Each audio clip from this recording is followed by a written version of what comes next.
कक्षा 6 गणित अभ्यास 3D। ये अभ्यास 3D पूर्णांकों के गुणा और पूर्णांकों के गुणा की संक्रिया के प्रगुण पर आधारित है। तो इसका पहला सवाल है,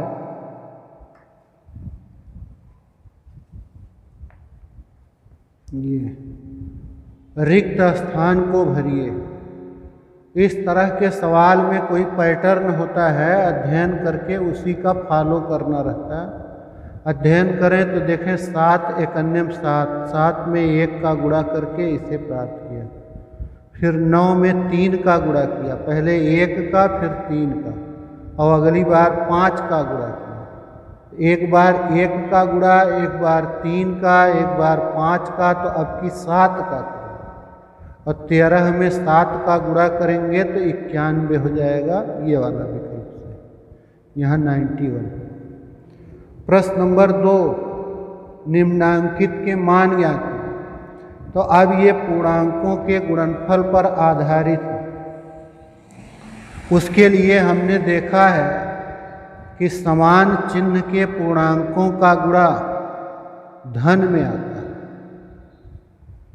समान चिन्ह के पूर्णांकों का गुणनफल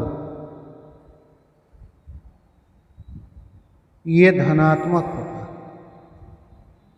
पॉजिटिव। और विपरीत चिन्ह, एक पूर्णांक धन में हो और एक ऋण में हो तो उनका गुणनफल ऋणात्मक होता है। पूर्णांकों का गुणनफल निगेटिव होता है, ऋणात्मक। तो जैसे ये लिखा है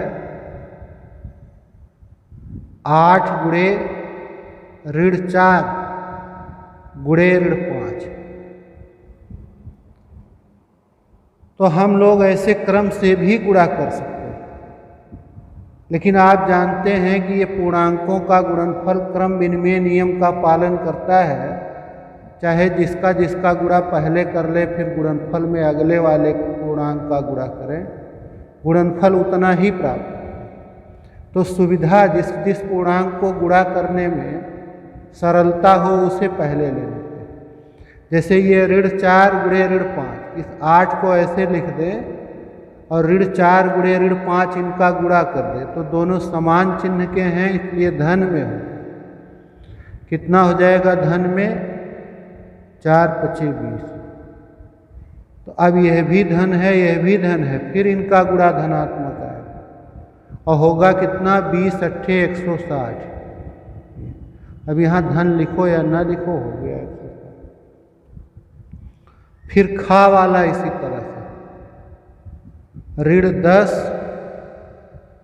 गुणे ऋण 10 गुणे ऋण 10। अभी देखिए ऋण ऋण का गुणा करेंगे तो धन आएगा। अब इनके धन का जो इस ऋण के साथ गुणा करेंगे तो ऋण हो जाएगा। और ये हो गया 10 दहाएं 100 दहाएं 1000। इसी तरह से गा वाला है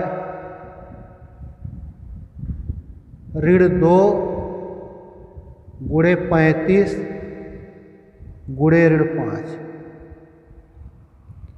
तो देखिए इस ऋण 2 और ऋण 5 का गुणा करना सरल रहेगा पहले। तो ऋण ऋण का गुणा हो गया धन। हालांकि धन लिखो या ना लिखो किसी पूर्णांक के पूर्व अंडरस्टूड रहता। और ये हो गया 2 पचे 10, तो धन 10 और गुणे 35। अब 10 और 35 का गुणा करेंगे तो ये आ जाएगा 350। घा वाला है ऋण 8 गुणे धन 57 गुणे 0। तो किसी भी पूर्णांक में, किसी भी गुणनफल में, चाहे जितना भी हो संख्या, 0 से गुणा करते तो 0 हो जाता। अब ये नहीं कि इसका गुणा करे जो आए फिर उसमें 0 से गुणा कर दे। ये गुणनफल चाहे जितना रहा हो, 0 से उसमें गुणा होगा 0। इसी तरह से 2 भाग और हैं, उन्हें भी कर लीजिए। प्रश्न नंबर 3, निम्नांकित के मान ज्ञात कीजिए। है यह भी उसी तरह से। ऋण 7 गुणे 0 गुणे 57 गुणे ऋण 57।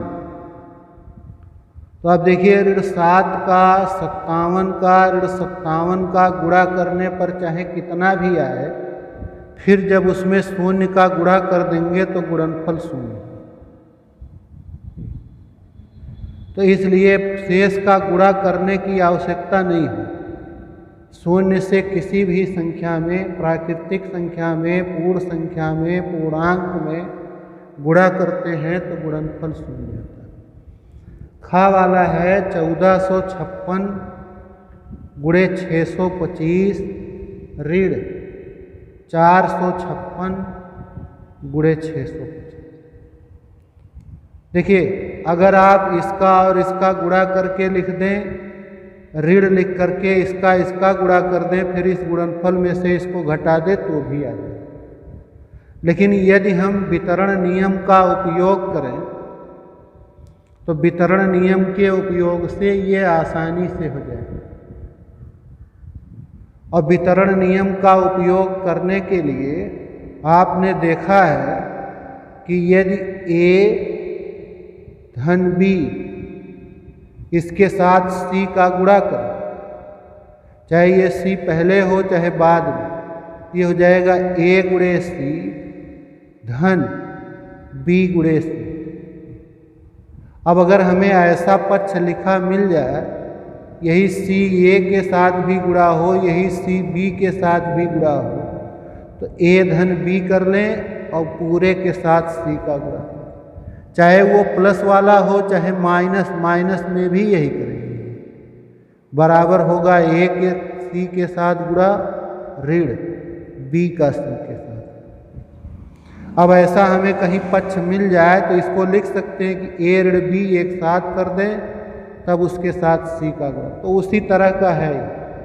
देखिए ये जो C है 625 इसके भी साथ गुणा है, 625 इसके भी साथ गुणा है। तो पहले हम 1456 ऋण 456 कर दें,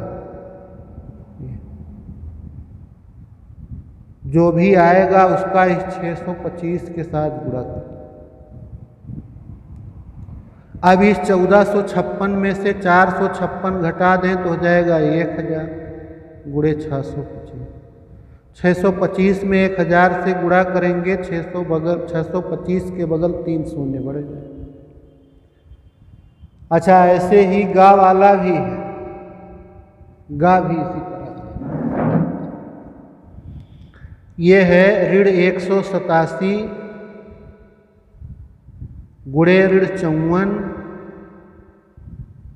धन ऋण 187 गुणे ऋण 46। आपकी देखिए यही ऋण 187 यहाँ भी है, इसके साथ भी गुणा, यही ऋण 187। तो इस ऋण 187 को ऐसे पहले लिख के तब इनको हम एक साथ कर लेंगे। यहाँ से बच जाएगा ऋण 54 धन ऋण 46। इसी चीज को कॉमन लेना भी कहा जाता है, उभयनिष्ठ निकालना भी कहा जाता है। यहाँ से यहाँ तक एक पद है प्लस के पहले, इस पद में भी ऋण 187 है और ये जो दूसरा पद है धन के बाद इसमें भी ऋण 187, तो यही ऋण 187 कॉमन, तो इसको कॉमन ले लिया उभयनिष्ठ। अब ये दोनों जोड़ दें, ऋण 54 ऋण 46 दोनों ऋण वाले हैं, जुड़ करके हो जाएगा ऋण 100।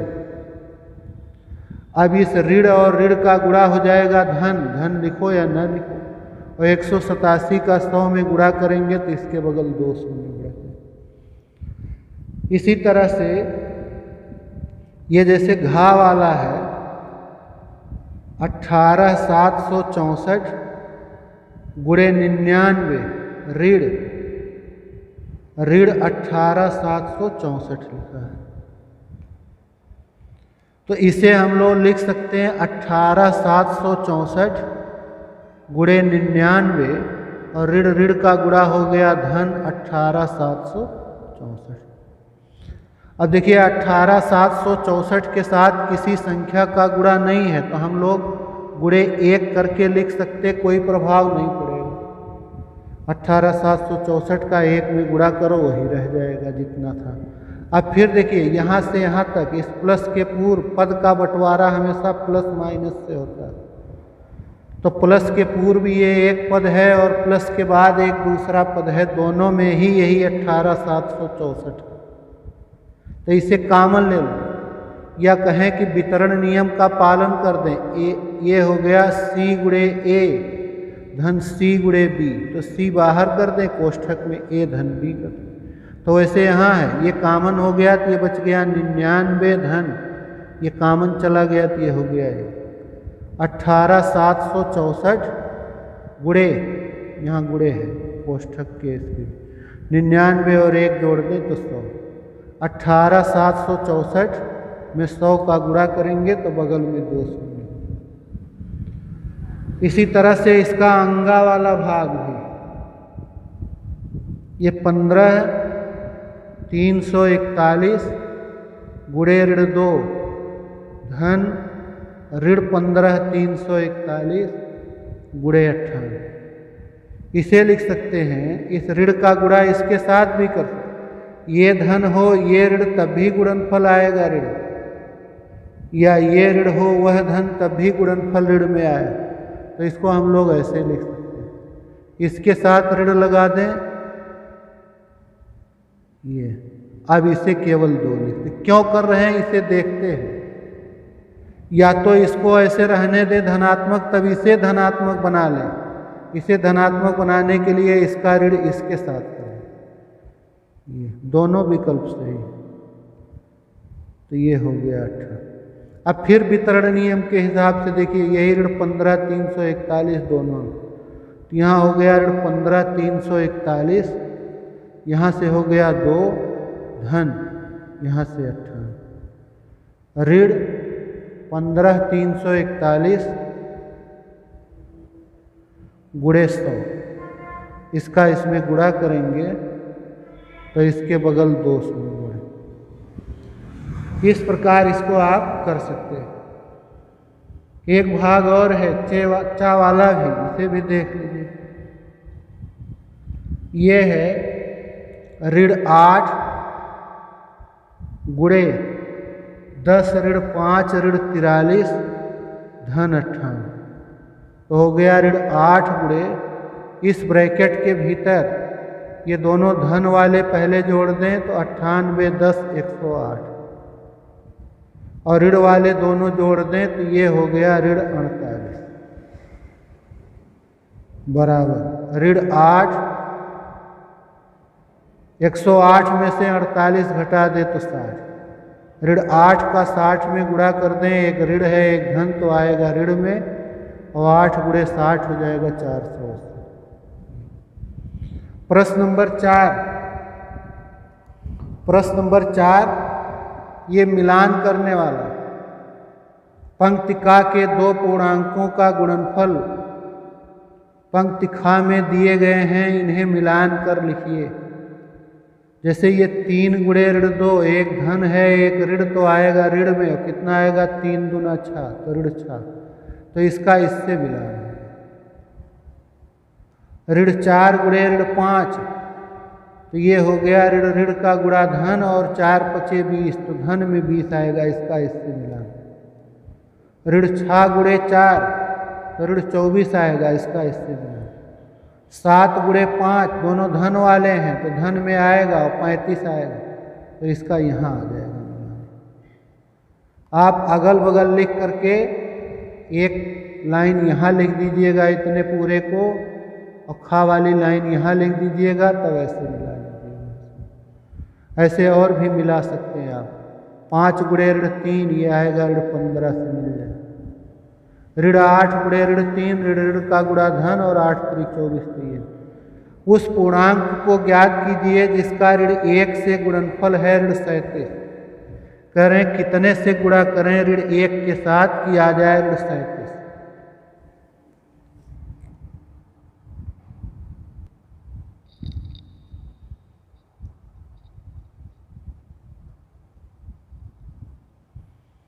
अब देखिए ऋण 1 के साथ गुणा करना है, यहाँ की संख्या नहीं पता है और आना चाहिए ऋण से। तो जब हम इसमें 37 के साथ गुणा करेंगे धन 37 के, धन 37 गुणे ऋण 1, तब बनेगा ऋण से। एक धन रहे एक बन जाएगा ऋण और 37 से करेंगे। इसी तरह से इसका 5वें का खा है, फिर कह रहा है सब में वही कि ऋण 1 से गुणा करना है और कितने में कर दें कि आ जाए ये अब की बार 49। तो देखिए ये धन है और ये ऋण है ही, जिससे गुणा होगा वो ऋण होगा, तभी ये ऋण ऋण का गुणा धन बनेगा। और 1 से गुणा होना है तो ये 49 ही रहेगा। तो ऋण ऋण का गुणा धन, 49 से 49। गा वाला है कि ऋण 1 में गुणा करना है, कितने से करें तो शून्य हो जाए, तो शून्य से ही जब इसमें गुणा करेंगे तो शून्य हो। प्रश्न नंबर 6, ये विकल्प वाला है, 3 धन 2 गुणे 7 का मान। तो देखिए वितरण नियम है, 3 का 7 के साथ गुणा धन, 2 का 7 के साथ। तो ये 3 गुणे 7 धन 2 गुणे 7, तीसरा भाग इस तरह है। इसी तरह खा वाला 3 ऋण 2 गुणे 6, ये हो जाएगा 3 गुणे 6 ऋण 2 गुणे 6। ये कौन सा विकल्प है? यह भी तीसरा है, नहीं पहला है। गा वाला है ऋण 8 गुणे ऋण 5 का मान, तो ऋण ऋण का गुणा धन और 8 × 40, तो ये है सेकंड भाग। घा वाला है 3 पूर्णांक ऋणात्मक पूर्णांकों के गुणनफल में एक धनात्मक पूर्णांक से गुणा करने पर गुणनफल का चिन्ह। 3 ऋणात्मक पूर्णांक हैं, पहला भी ऋणात्मक है, दूसरा भी ऋणात्मक है और तीसरा भी ऋणात्मक है। चाहे जितना जितना है कोई फर्क नहीं है, लेकिन है तीनों ऋणात्मक और इसमें एक धनात्मक पूर्णांक से गुणा कर दिया गया, तो क्या है? तो ऋण ऋण का गुणा धन, यहाँ तक हो चुका धन, धन ऋण का गुणा ऋण, और यहाँ तक के ऋण का गुणा जब धन में करेंगे तो हो जाएगा। तो ये आएगा ऋणात्मक, थर्ड भाग से। 3 ऋणात्मक पूर्णांकों में एक धनात्मक पूर्णांक का गुणा कर दें तो ऋणात्मक है। प्रश्न नंबर 7, 5 ऋणात्मक पूर्णांकों का सतत गुणनफल। ऐसे 5 बार ऋण ऋण ऋण, तो ये लिखे हैं कि 5 ऋणात्मक पूर्णांक हों तो गुणा करने पर आ जाएगा धनात्मक। ये ऋणात्मक आएगा तो गलत है, असत्य है। ऋण ऋण का गुणा धन, धन ऋण का फिर ऋण हो गया, ऋण ऋण का फिर धन हो गया, धन ऋण का ऋण, तो ये असत्य है। दूसरा है 2 ऋणात्मक पूर्णांकों का गुणनफल धनात्मक होता है, सत्य है। 2 पूर्णांकों में यदि केवल एक ऋणात्मक है तो उनका गुणनफल ऋणात्मक होता है, यह भी सत्य है। ऋण 17 का विपरीत धन 17, चाहे कहें योगात्मक प्रतिलोम चाहे विपरीत, बात एक ही, वो भी सत्य है। किसी पूर्णांक का विपरीत ज्ञात करने के लिए उसमें शून्य से गुणा करते हैं, ये असत्य है। विपरीत ज्ञात करने के लिए निरपेक्ष मान उतना ही रहते हैं और चित्त बदल देते हैं। अंत में है 1 से किसी पूर्णांक में गुणा करने पर गुणनफल वही पूर्णांक होता है, सही है, सत्य। तो पहला और 5वां भाग असत्य है, बाकी सब सत्य है।